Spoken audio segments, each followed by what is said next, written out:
जोहार, नमस्कार। कानून की बात में आमतौर पर हमारी कोशिश यह होती है कि कानून ने जो अधिकार दिए हैं उन अधिकारों पर ज़्यादा चर्चा की जाए ताकि अपने अधिकारों को आप समझ सकें और अधिकारों का प्रयोग कर सकें। अपने मुल्क में, खास करके झारखंड में, यह ज़्यादा परेशानी है कि हमारे लोग कानून के प्रति जानकार नहीं हैं। इसीलिए हमारी यह कोशिश है कि लगातार आपको कानून संबंधी बारीकियों की जानकारी दें और आपके अधिकारों के बारे में बताएं। आप सारे लोग इस बात से अवगत हैं कि पुलिस आती है, अरेस्ट करके लेके चली जाती है। तो बहुत सारी एजेंसियां हो गई है, NIA है, CBI है, ED है, एजेंसियों की भरमार हो गई है। कब कौन कहाँ किसको उठा ले जाएगा पता नहीं। वैसी स्थिति में गिरफ्तार हो रहे व्यक्ति का या गिरफ्तार हो गए व्यक्ति का भी कोई अधिकार बचता है क्या? कुछ दशक पहले तक यह मान्यता थी कि जो गिरफ्तार हो गया वह अदालतों की मर्जी पर या जेलर की मर्जी पर, पुलिस की मर्जी पर रहेगा। पुलिस जो चाहे उसके साथ व्यवहार कर सकती है। लेकिन हम आदमी हैं और आदमी के युग में बर्बर नहीं हो सकते हैं। इसीलिए सुप्रीम कोर्ट को हस्तक्षेप करना पड़ता है या हमारे जो सदन है उनके द्वारा हस्तक्षेप किया जाता है, मानवाधिकार का मामला उठता है। आज हम बात करेंगे गिरफ्तार व्यक्ति के अधिकारों के संबंध में, कानून की बात में। हमारे साथ बात करने के लिए हैं पुरुषोत्तम कुमार गोस्वामी जी। स्वागत है आपका। नमस्कार। आप झालसा में डिप्टी सेक्रेटरी हैं सर। आपका स्वागत है जी। एक तो हम कानून के साथ साथ यह ज़्यादा जोर देंगे कि आप हमारे दर्शकों को सरल भाषा में यह बताएं कि गिरफ्तार हो रहे या गिरफ्तार हो गए व्यक्ति के कोई अधिकार होते हैं या गिरफ्तार हो जाने के बाद वो पुलिस की मर्जी पर, पुलिस जैसे चाहे उसको हैंडल कर सकती है। जी, इसमें सबसे पहले जो जानने की बात ये है कि किसी व्यक्ति को पुलिस गिरफ्तार क्यों करती है। हम लोग पहले इसको जानेंगे, उसके बाद उसके अधिकारों के बारे में चर्चा करेंगे।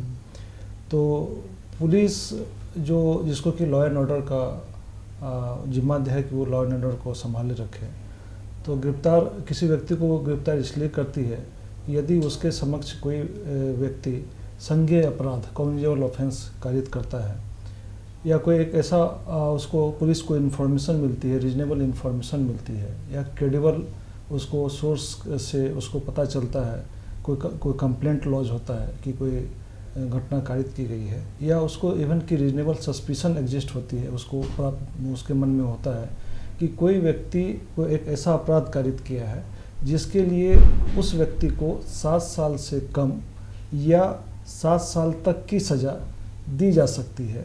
साथ में जो उसको रीजनेबल इन्फॉर्मेशन मिला है, क्रेडिबल इन्फॉर्मेशन मिला है, कंप्लेंट मिला है, उसके बेसिस पर पुलिस इस बात से सेटिस्फाइड है कि हाँ एक कॉग्निजेबल ऑफेंस हुआ है, और दूसरा उसको ये भी सेटिस्फाई होती है पुलिस कि इसको अरेस्ट करना इसलिए भी ज़रूरी है कि वह जो अपराधी है, व्यक्ति है, वो फिर और कोई दूसरा अपराध न करे। तो आगे के अपराध को प्रिवेंट करने के लिए, दूसरा कि इन्वेस्टिगेशन को प्रॉपर इन्वेस्टिगेशन हो सके, उसके लिए भी अपराधी को गिरफ्तार करने की आवश्यकता होती है।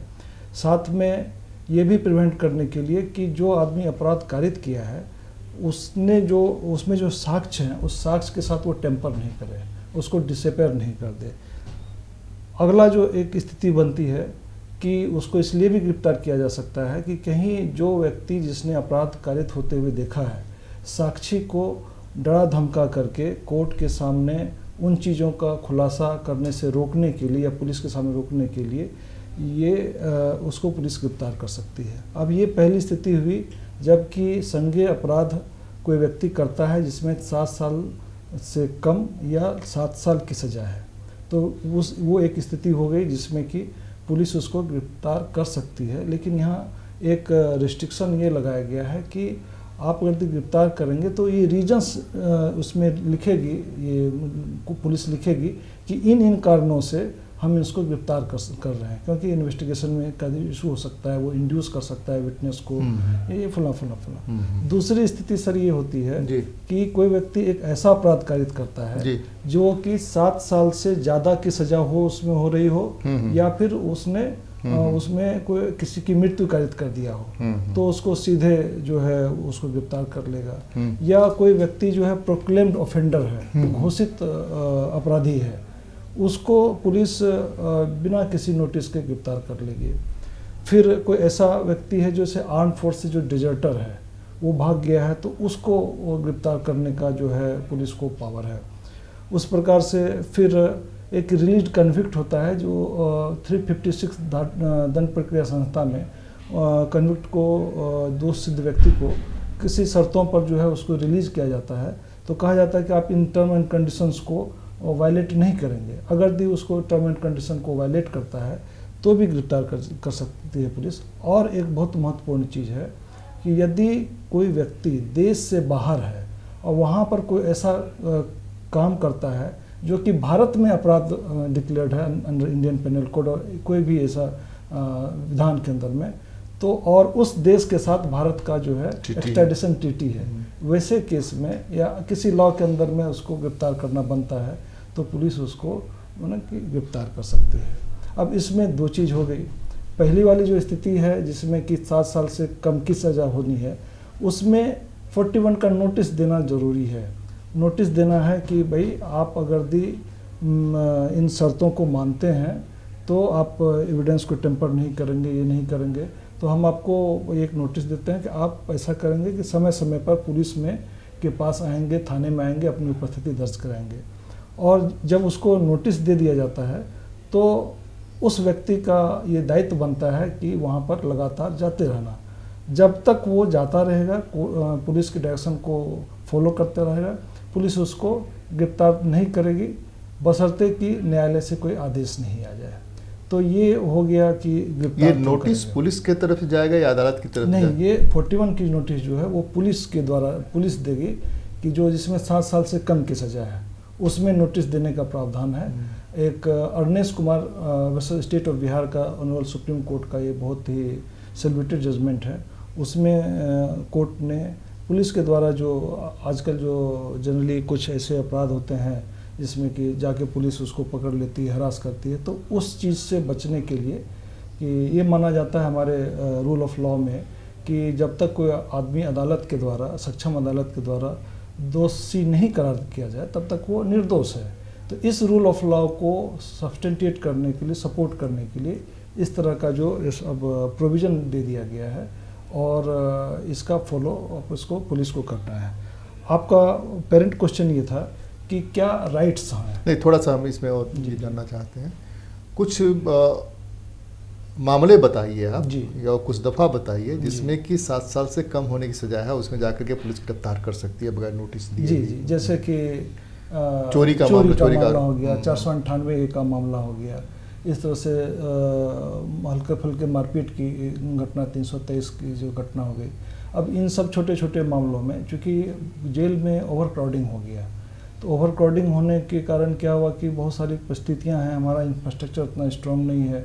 दूसरा, बहुत से ऐसे मामले ऐसे देखे गए हैं जिसमें केस मुकदमा तो हो गया लेकिन बाद में उसके लिए कोई साक्ष्य नहीं था और वो आदमी छूट गया, वो निर्दोष था, तो निर्दोष होने के बावजूद वो जेल की सजा खा रहा है। तो ये एक ऐसी परिस्थिति है कि कोई किसी को कहीं भी फंसा दे रहा है और उसके लिए उसके पास कहीं कोई अब पूरी प्रक्रिया है, लंबी प्रक्रिया है, कोर्ट में लंबित केसों की संख्या लाखों में है, हज़ारों में है। तो उस सिचुएशन को कि किसी के साथ में प्रोसीजरल कि ये नहीं हो, प्रोसीजर के कारण किसी के ऊपर अत्याचार नहीं, इंजस्टिस ना हो, उसको रोकने के लिए इस तरह का प्रावधान किया गया है।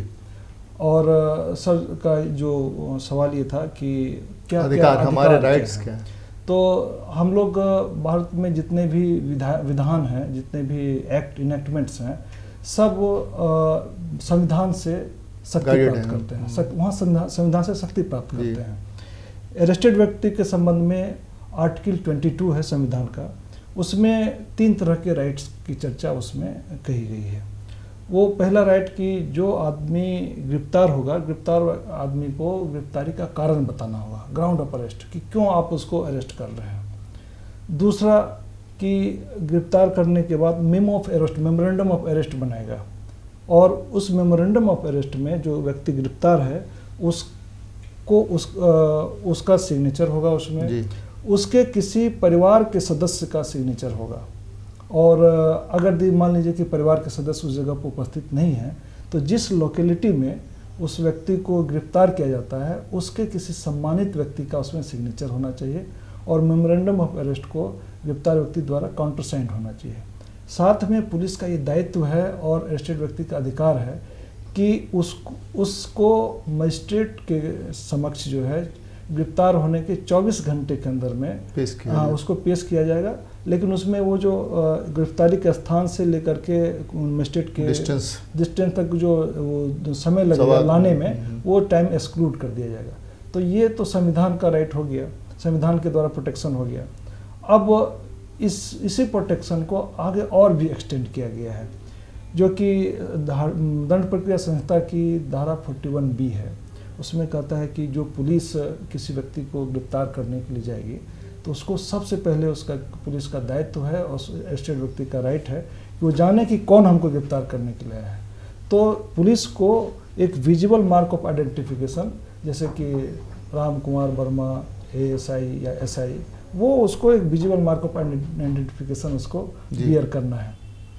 दूसरा, पुलिस उस व्यक्ति गिरफ्तार होने वाले व्यक्ति को बताएगी कि देखिए आपके पास राइट है, right to consult and defended by legal practitioner of your choice. आपके चॉइस का एक लीगल प्रैक्टिशनर से आप ये कर सकते हैं, आप सलाह मशवरा कर सकते हैं। और तीसरा, आपको राइट है कि आप समय से जो है 24 घंटे के अंदर आप मजिस्ट्रेट के सामने आपको प्रस्तुत किया जाए, आप इसकी मांग कर सकते हैं। तो इतने अधिकार जो हैं दिए गए हैं। इसके साथ में और भी अधिकार हैं, जैसे कि अगर किसी व्यक्ति को किसी ऑफेंस में कोई एलिगेशन है कि उसने रेप कर दिया है या कोई ऐसा कुछ काम कर दिया है और उसका कहना है कि नहीं हम तो ऐसा वहाँ पर थे ही नहीं और मेरे साथ मैंने ऐसा कुछ किया नहीं, तो उसको राइट है उस व्यक्ति को कि उसका मेडिकल एग्जामिनेशन जो है वो रिक्वेस्ट करे पुलिस अफसर से कि आप मेरा मेडिकल एग्जामिनेशन करवा के देख लीजिए और अगर हम कोई साक्ष्य मेडिकल साक्ष्य मिलता है तो आप हमको बेहतर गिरफ्तार कर लीजिए। साथ में ये भी है कि आप आइडेंटिफिकेशन परेड करवा लीजिए हमारा, अगर हम दोषी हैं, हम उस जगह पर थे तो मेरा आइडेंटिफिकेशन हो जाएगा और हम तब प्रस्तुत हैं कानून के समक्ष में। तो ये सब राइट्स जो हैं इनके पास हैं अरेस्टेड व्यक्ति के पास में, और इनका पुलिस का दायित्व है कि ये सारे राइट्स के बारे में उनको बताना कि भाई आपके पास बेल का राइट है कि अगर मान लीजिए जो नॉन कम्युनिकेबल ऑफेंस है, जो नॉन कम्युनिकेबल ऑफेंस वैसे ऑफेंस हुए जिसमें कि पुलिस बिना वारंट के गिरफ्तार नहीं कर सकती है, ऑर्डर ऑफ मजिस्ट्रेट के गिरफ्तार नहीं कर सकती है। तो वैसे केस में नॉन कम्युनिकेबल ऑफेंस में जो है वो उसको गिरफ्तार नहीं करेगी, और अगर गिरफ्तार करेगी तो कहेगी भाई आपको बेल का आपके पास ये है राइट है, आप जाइए बेल कराइए अपना। और इसमें 2-3 चीज़ें हम अपने दर्शकों को ज़्यादा समझाना चाहेंगे। वो समझाना ये चाहेंगे कि आम तौर पर जो प्रैक्टिस है उस प्रैक्टिस में पुलिस ये बिहेव नहीं करती है जी, आम प्रैक्टिस में। जी। तो ऐसी स्थिति में जब उसके संवैधानिक अधिकारों का या कानूनी अधिकारों का हनन हो रहा है तो उसको कैसे लेना चाहिए, उसके घर वालों को कैसे लेना चाहिए। जैसे आपने बताया कि लीगल प्रैक्टिशनर को ले सकते हैं और घर वालों को यह बताना पड़ेगा, घर वाले पूछताछ के दौरान उसके साथ रह सकते हैं, ये सारी व्यवस्था है। लेकिन वो होता नहीं है, गए और उठा के लेके चले आए, बताए भी नहीं, सिग्नेचर बाद में करा लिए, बैकडेट में किसी ढंग से अपना प्रभाव दिए। तो वैसी स्थिति में अगर उसके अधिकारों का उल्लंघन होता है तब क्या करना चाहिए, कैसे जाना चाहिए। दूसरे की उसी के साथ जुड़ा हुआ है कि मजिस्ट्रेट के समक्ष पेशी का मामला। तो ये इसलिए है कि मजिस्ट्रेट पूछते हैं कि भाई आप बताइए आपके साथ पुलिस ने कोई अन्याय तो नहीं किया। तो पुलिस ऐसे ही हड़का के रखती है, कोई हिम्मत नहीं पड़ती कि वो कुछ बोले। तो ये 2 मामलों में हम अपने दर्शकों को ज़्यादा समझाना चाहेंगे, इसलिए कि जो अपराध है अपराध में अरेस्ट करिए बात ठीक है, लेकिन आमतौर पर संदेह के मामले में जो आप बता रहे हैं गिरफ्तारियाँ ज़्यादा होती हैं, तो उसके लिए सारे उपाय किए गए। तो वैसी स्थिति में वो क्या करें। ये सच है कि अभी जो पुलिस के द्वारा आम व्यक्ति को हरासमेंट की घटनाएं के सामने आती रही हैं, इन सब का इलाज यही है कि अवेयरनेस, नॉलेज। अगर किन्हीं को जिन भी किन्हीं को कानून की जानकारी होगी तब वो अपने न्याय के लिए लड़ सकेंगे। अगर उनको कानून की जानकारी नहीं है तो न्याय के लिए नहीं लड़ पाएंगे। तो हम लोग जो Jharkhand state legal service authority हैं, तो हम लोग जगह जगह पर अवेयरनेस कैंप लगाते हैं और विभिन्न तरह के प्रोग्राम लॉन्च करते हैं, सेमिनार करते हैं और कानून से संबंधित जानकारी को, लोगों के राइट्स को उनको बताते हैं। आपका सवाल ये है कि अगर किसी व्यक्ति को पुलिस ने गिरफ्तार कर लिया है और 24 घंटे के अंदर मजिस्ट्रेट के सामने प्रस्तुत नहीं करता है, मेमोरेंडम ऑफ पहचान भी अपना वियर नहीं करता है, तो इन सब की शिकायत जो है जिस समय मजिस्ट्रेट के सामने उसको प्रस्तुत किया जाएगा, उस समय मजिस्ट्रेट के सामने इन सब बातों को बोलना चाहिए लोगों को। वो बोले गिरफ्तार व्यक्ति या उसके घर वाले बोले? या उसके घर वाले बोले। तो जैसे हम लोगों के साथ हम लोग ने एक व्यवस्था दी है स्टेट लीगल सर्विस अथॉरिटी ने कि एक रिमांड लॉयर का हर एक डिस्ट्रिक्ट लीगल सर्विस अथॉरिटी में रिमांड लॉयर की व्यवस्था दी गई है। यह रिमांड लॉयर का इनका एक काम है कि सपोज कोई ऐसा व्यक्ति गिरफ्तार हुआ, उसके पास उसके चॉइस का लॉयर नहीं है, वो गरीब आदमी है या उसको उस समय एक्सेस नहीं है किसी कारण से, तो जितनी भी गिरफ्तारी होगी और मजिस्ट्रेट के सामने प्रस्तुत किया जाएगा, तो उस समय रिमांड एडवोकेट को हर एक रिमांड होने के टाइम में उसको वहाँ उपस्थित रहना है और गिरफ्तार व्यक्ति से मिल करके उसके पक्ष को जानते हुए और मजिस्ट्रेट के सामने उसको रखना है। मजिस्ट्रेट जिस समय रिमांड कर रहे होते हैं उस समय गिरफ्तार व्यक्ति के हर एक बात को, इवन कि उनकी जो शिकायतें होती हैं, मारपीट की घटना, उसको लिखते हैं, एक ऑर्डर शीट ड्रा होता है और अगर उसमें ऐसी कोई बात आती है कि उसके साथ किसी तरह की ज्यादती की गई है, तो मजिस्ट्रेट उसी ऑर्डर में उसको लिखते हुए उसके वरीय पदाधिकारी को इस बात की सूचना देते हैं और इस बात का संज्ञान उनके लाया जाता है और बाद में उसके अगेंस्ट में डिपार्टमेंटल कार्रवाई की जाती है। ऐसी घटना जब मैं सब डिविजनल जुडिशल मजिस्ट्रेट था राजमहल में, तो वहाँ पर एक दो ऐसी घटना घटी, तो मैंने वरीय पदाधिकारी को, सुपरिटेंडेंट ऑफ पुलिस और director general of police IGP को मैंने इस संबंध में लिखित रिमांड ऑर्डर को उनको कम्युनिकेट किया और उस पर कार्रवाई हुई।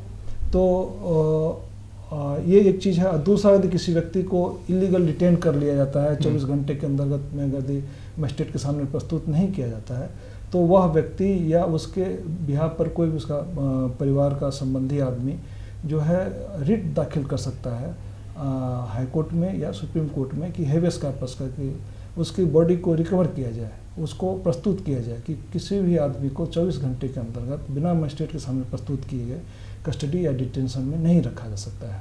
क्योंकि अरेस्ट का मतलब ही है कि जब आप किसी को अरेस्ट करते हैं तो उसकी लाइफ एंड पर्सनल लिबर्टी को आप कर्टेल करते हैं और वो आपके वोल्यूशन पे हो जाता है। पुलिस वो अपना वॉलेंट्री कोई भी एक्ट नहीं कर सकता है, टोटल रिस्ट्रेन होता है, कन्फाइनमेंट होता है।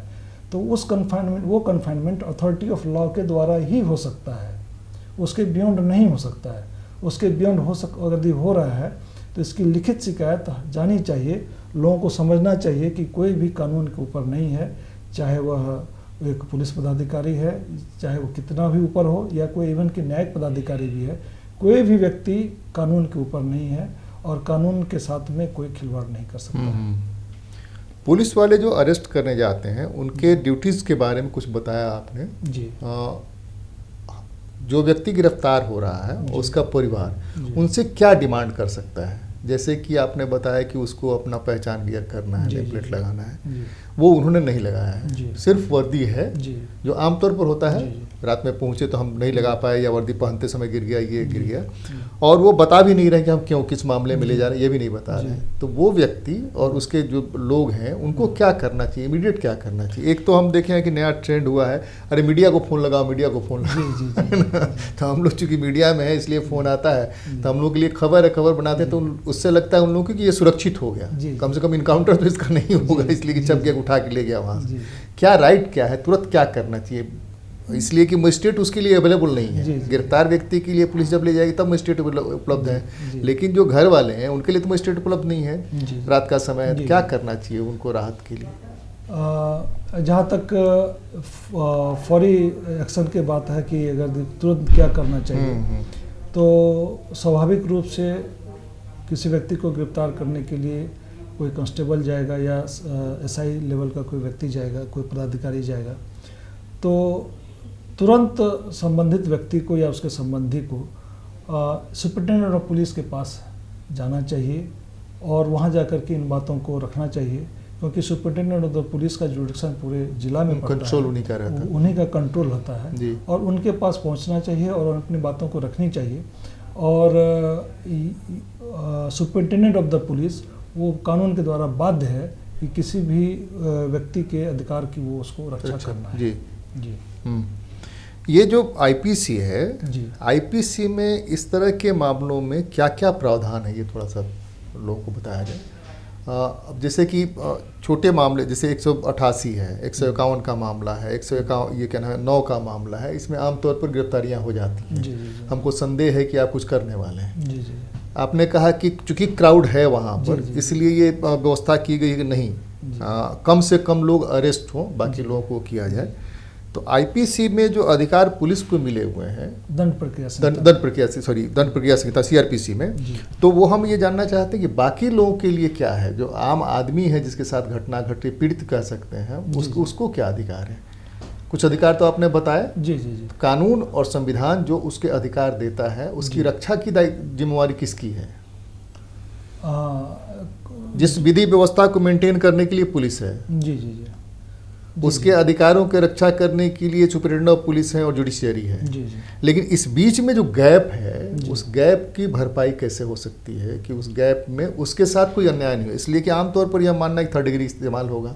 3rd डिग्री इस्तेमाल से होने से बचने के लिए जो हमने नया उपाय सोचा है, लोगों की मीडिया को खबर करो। जी जी। तो जो मनोवैज्ञानिक पूछताछ के मामले आए हैं, रिसर्च आए हैं, नई टेक्नोलॉजी आई है, नया टेक्निक्स आया है, वो इस्तेमाल करने के बजाय अभी भी वही है कि उसको मारपीट करो तभी बताएगा। हाँ, नहीं, तो इसमें अभी दंड प्रक्रिया संहिता में इस तरह का एक प्रावधान दिया गया है कि जब भी कोई इंटरोगेशन किया जाएगा तो इंटरोगेशन के समय में जो अरेस्टेड व्यक्ति है वो अपने कौंसल से लीगल एडवाइज़र के साथ, उसके जो लीगल प्रैक्टिशनर हैं, वकील एडवोकेट का हैं, उनकी उपस्थिति वो इंश्योर करा सकते हैं। और बशर्ते कि वो जो मामला हो वो बहुत ही संगीन ना हो, लेकिन उस दौरान जो है इंट्रोगेशन के समय और इंट्रोगेशन के बाद जो वकील है इसकी उपस्थिति जो है अब हमारे यहाँ जो है इसको अलाउ किया गया है। तो अगर दी इंट्रोगेशन में कुछ ऐसी बात आती है तो वो बात अपने पुलिस को, एडवोकेट को बता सकते हैं और एडवोकेट उसके लिए न्यायालय का दरवाज़ा खटखटा सकते हैं कि उनके साथ में कोई ज्यादती नहीं हो, पुलिस को उस तरह से हरासमेंट नहीं करे। तो वो एक जगह इंट्रोगेशन में पुलिस एडवोकेट का जो है एक मदद ले सकते हैं, कंसल्ट कर सकते हैं उपस्थिति। अरेस्ट कौन कौन कर सकता है, किसको अधिकार है अरेस्ट करने? देखिए, इसमें जो दंड प्रक्रिया संहिता में है, इसमें सबसे पहला जो अधिकार दिया गया पुलिस को कि पुलिस के सामने अगर कोई कॉन्जुगल ऑफेंस हो रहा है, संज्ञेय अपराध कारित किया जाए तो पुलिस उसको अरेस्ट कर सकती है किसी व्यक्ति को। दूसरा, मजिस्ट्रेट जो है, एक मजिस्ट्रेट को धारा 44 के अंतर्गत में ये अधिकार दिया गया है वो या तो खुद से या किसी व्यक्ति को डायरेक्ट कर सकता है कि उनके सामने अगर कोई कॉन्जुगल संज्ञेय अपराध हो रहा है तो वो डायरेक्ट कर सकता है कि भाई इसको पकड़ लो, या अगर अपने पकड़ने में सक्षम है तो गिरफ्तार कर सकते हैं। या फिर वो मजिस्ट्रेट ऐसी स्थिति में भी आदेश दे सकते हैं कि जिनके गिरफ्तारी के लिए वारंट इशू करने की क्षमता उनको है, वैसे व्यक्ति के गिरफ्तारी के लिए भी आदेश दे सकते हैं या पकड़ सकते हैं। तीसरा, एक आम आदमी भी किसी दूसरे व्यक्ति को गिरफ्तार कर सकता है, लेकिन शर्त ये है कि जिनको गिरफ्तार करना है वो व्यक्ति प्राइवेट आम व्यक्ति के सामने कोई नॉन बेलेबल ऑफेंस कर रहा हो, जिसमें कि बेल नहीं मिलता है सामान्य तौर से, जैसे अटेम्प्ट टू मर्डर हो गया, ऐसे इस तरह के केसेस होंगे, और कॉग्निजेबल और नॉन बेलेबल ऑफेंस हो, या कोई जो एब्सकॉन्डर हो, जो एब्सकॉन्ड कर रहा हो, प्रोक्लेम, हाँ, उन दो तरह के लोगों को एक आम आदमी भी गिरफ्तार करके उसको पुलिस को सौंप देगा। फिर पुलिस का काम है कि उसको री अरेस्ट करेंगे। आम आदमी पकड़ा और दिखाएंगे वो कि हाँ इन्होंने पकड़ के हमको दिया, और हाँ, तो मौके पर कोई पुलिस पदाधिकारी उपस्थित है तो उसको हैंडओवर कर देंगे, या फिर उसको पुलिस स्टेशन ले जाएंगे और वहाँ जाके उसको हैंडओवर करेंगे। वहाँ जो सक्षम पदाधिकारी होंगे, पुलिस पदाधिकारी होंगे, वो उसको एक्चुअली फिर से अरेस्ट करेंगे। तो ये एक प्रक्रिया है। और उसके बाद अगर दी उनको लगता है कि पुलिस पदाधिकारी को कि ये कॉग्निजेबल ऑफेंस है तो उसको अरेस्ट करके रख लेंगे। अगर ये नॉन कॉग्निजेबल ऑफेंस है यानी कि जिसमें बिना वारंट के, बिना मजिस्ट्रेट के ऑर्डर के वो पुलिस गिरफ्तार नहीं कर सकती है, तो उसको नाम पता पूछेगी और उसका नाम पता सर्टेन करके उसको कहेगी भाई आप एक बॉन्ड एग्जीक्यूट कीजिए, हाँ बॉन्ड एग्जीक्यूट करके उसको छोड़ देगी। हाँ, उसमें अगर नाम पता वो नहीं बताए या उसका सर्टेन नहीं हो सके तब 24 घंटे के अंदर, तब उस स्थिति में उसको मजिस्ट्रेट के न्यायालय में नॉन कॉग्निजेबल ऑफेंस में। हमारा समय खत्म हो रहा है, इसलिए हमने भोजन बनाया, भोजन पका करके आपको थाली में परस दिया, लेकिन थाली में उठा करके खाना आपको है। हम पिछले 7 सालों से आपके लिए जो ये सारी चीज़ें ले आ रहे हैं उसका मकसद सिर्फ यह है कि आप खुद जागरूक हो और दूसरे को भी जागरूक करें। इसीलिए जजेज, मजिस्ट्रेट्स, हाई कोर्ट के जस्टिस, ये सब लोग आते हैं आपके पास, आकर के अधिकारों के बारे में बताते हैं कि आपके अधिकार क्या क्या हैं और कैसे आप रिलीफ पा सकते हैं। जब फ्री लीगल एड की बात होगी तो और ज़्यादा है। कानून की बात में आज बस इतना ही। आपको बहुत बहुत धन्यवाद। नमस्कार, जोहार।